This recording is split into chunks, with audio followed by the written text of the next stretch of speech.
Nawakake kaslametan.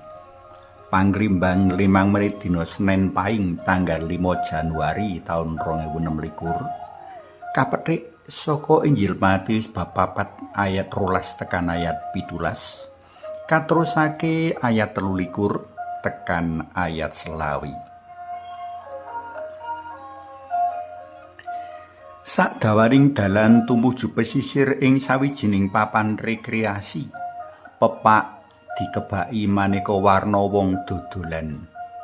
Ana sing dodolan panganan, ana sing dodolan sandhangan, ana uga sing dodolan souvenir, ana uga sing dodolan gambar-gambar lan patung.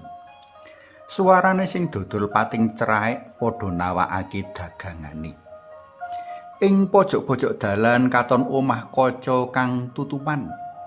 Katon saka njaba sawetara wong padha dolanan kertu sinambi ngumbi-ngumbi. Sawetara pasangan lanang wadon padha gojek ing kono. Dene sing padha teka ing papan kono ya werna-werna tingkahe. Ana sing sekedar mlaku-mlaku, ana sing nguja kasenengan mipik barang kang katon apik-apik. Ana uga sing lungguh-lungguh sinambi ngumbah mata. Aku mbayangake kahanan tanah Zebulun lan Naftali kaya gegambaran cecala. Tanah Zebulun lan Naftali kasebutake minangka tanah bangsa-bangsa manca kang kalimput ing peteng. Sejatine tanah iki isih klebu laladan Galilea Israel. Nanging marga nate dibroki bangsa Asur lan wargane diusung menyang Asur, njur ditekakake bangsa-bangsa liya ing kono, penduduk utawa wargane dadi campur-campur. Salah siji kang uga campur-campur yaiku urip karo hanene. Ana kapitayan Yahudi, nanging uga akeh wong kapitayan kafir. Durung meneh kahanan kukuban kang kanggo dalan tumuju pesisir papan lelayaran. Kang ing kono wong saka maneka bangsa padha mampir sawetara wektu kanggo ngaso, ndadekake kahanan tansaya ora karu-karuan. Mula tembung peteng ing kene mujudake sanepan saka kahanan wargane kang kejaba kafir uga nguja kasenengan kadonyan. Manut panemuku, papan-papan kasukan kadonyan kayata palanyan lan ngabutuhan pating telecek ing endi-endi.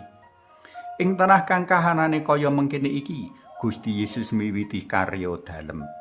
Panjenengane rawuh saperlu martakake kabar kabungan, nyelametake umat manungsa saka jireting dosa.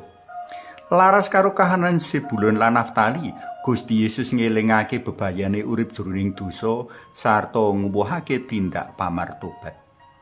Marang wong-wong kang padha mburu lan wuru ing kanikmatan kadonyan mau, Gusti Yesus nawakake kaslametan langgeng. Wong-wong ing tanah Zebulun lan Naftali kaajak padha ninggalake tumindak peteng kang keceh dosa, banjur bali tumuju tumindak padhang selaras karo karsa dalem Gusti.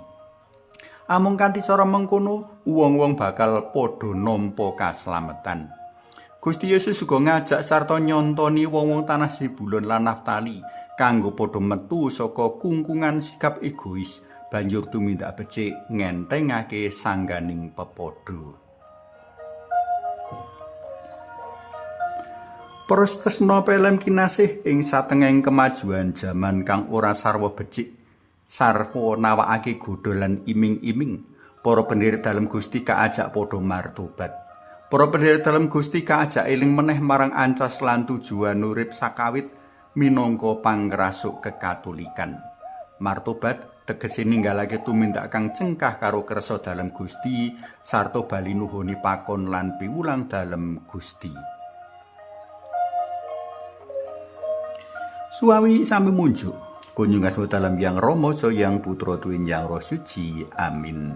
Gusti Yesus kawula muji sembah nuwun awit panjenengan kersa rawuh ing satengah kawula tiyang dosa.